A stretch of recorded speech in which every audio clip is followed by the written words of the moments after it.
আসসালামু আলাইকুম। আজকে চলে এলাম নবাবী সেমাইয়ের রেসিপি নিয়ে। তবে আমার রেসিপিটা একটু আলাদা।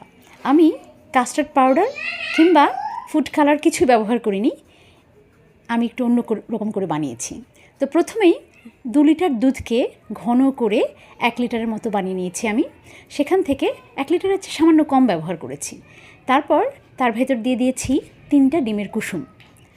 এগুলোকে একসাথে মিশিয়ে নিয়ে তার ভেতরে দিয়ে দিয়েছি 2 টেবিল চামচ 2 টেবিল চামচ পুরো হবে না, 1.5 টেবিল চামচের মতো কর্নফ্লাওয়ার পানিতে নর্মাল পানিতে গুলে নিয়ে সব কিছু একসাথে মিশিয়ে নিয়েছি। আর দিয়েছি কন্ডেন্স মিল্ক, পুরো 1 কৌটো কন্ডেন্স মিল্কের আমি দুবারে দিয়েছি। প্রথমে আধা কৌটো মতো দিয়েছি, তারপর আবার দিয়েছি একটু।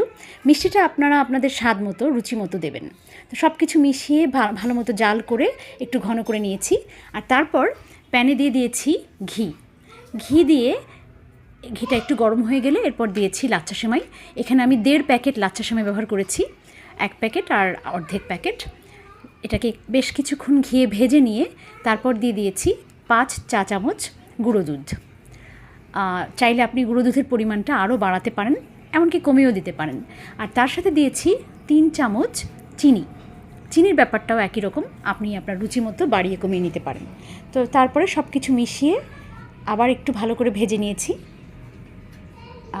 বেশ ঝরঝরে হয়ে এসছে তখন প্যানটাকে নামিয়ে এরপর যেটাতে আমি সেট করব সেমাইটা, সেখানে প্রথমে এই ভাজা গুঁড়ো দুধ এবং চিনি দিয়ে ভাজা সেমাইটা অর্ধেক দিয়ে সুন্দর করে একটু প্রেস করে সমান করে নিয়েছি। ততক্ষণে আমার মিশ্রণটা দুধ এবং ডিমের কুসুম আর বাকি সব কিছু দিয়ে যে মিশ্রণটা প্রস্তুত করেছি সেটা বেশ ঠান্ডা হয়ে এসছে। সেটাকে ঢেলে দিয়েছি।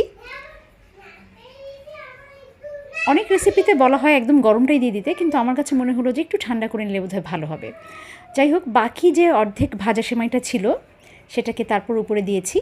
আর এরই মাঝে আমি প্যানে সামান্য ঘি গরম করে তার সাথে কুচি করা পেস্তা বাদাম আর কাজু বাদাম ভেজে নিয়েছি।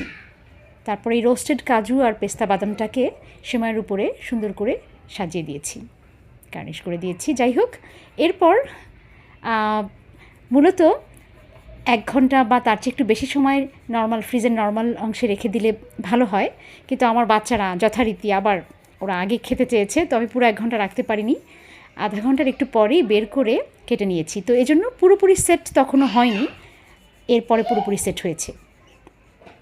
তো যাই হোক, আপনারা চেষ্টা করবেন 1.5 থেকে 2 ঘন্টা নর্মাল ফ্রিজে রেখে দিতে।